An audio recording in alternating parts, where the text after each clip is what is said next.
Theft, extortion, robbery. ഇത് മൂന്നും തമ്മിലുള്ള വ്യത്യാസം മനസ്സിലാക്കുന്നത് വളരെ ഇമ്പോർട്ടൻ്റ് ആണ്. കാരണം എക്സാമിന് നിങ്ങൾക്ക് ഒരു ഫാക്ട് തന്നിട്ട് അവിടെ എന്ത് ഒഫൻസ് ആണ് നടന്നത് എന്ന് ചോദിക്കുമ്പോൾ നിങ്ങൾക്ക് അറിയണമെങ്കിൽ ഇവ തമ്മിലുള്ള വ്യത്യാസം മനസ്സിലാക്കണം. ഇവ മൂന്നും പറയുന്നത് മോഷണത്തിനെ പറ്റിയാണ്, പക്ഷേ വ്യത്യാസമുണ്ട്. നമുക്ക് മനസ്സിലാക്കാം. തെഫ്റ്റ് 370 തെഫ്റ്റ് പറയുന്നത് ഒരാളുടെ മൂവബിൾ പ്രോപ്പർട്ടി അയാളുടെ പെർമിഷൻ ഇല്ലാണ്ട് നമ്മൾ എടുത്താൽ അത് തെഫ്റ്റ്.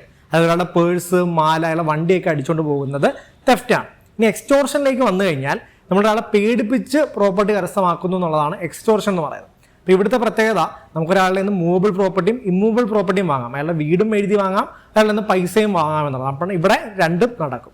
ഇനി റോബറി എന്ന് പറയുന്നതാണ് നിങ്ങൾ ശ്രദ്ധിക്കേണ്ടത്. 390 പറയുന്ന റോബറിയിൽ പറയുന്നത് തെഫ്റ്റിന്റെയും എക്സ്റ്റോർഷന്റെയും അഗ്രവേറ്റഡ് ഫോമാണ് റോബറി എന്ന് പറയുന്നത്.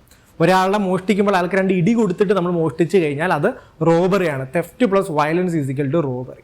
അതുപോലെ എക്സ്റ്റോർഷന്റെ കാര്യത്തിലാണെങ്കിൽ fear of instant injury, immediate delivery, presence of the offender, ഇതൊക്കെ ഉണ്ടെങ്കിൽ ആ എക്സ്റ്റോർഷൻ റോബറി ആയിട്ട് മാറും.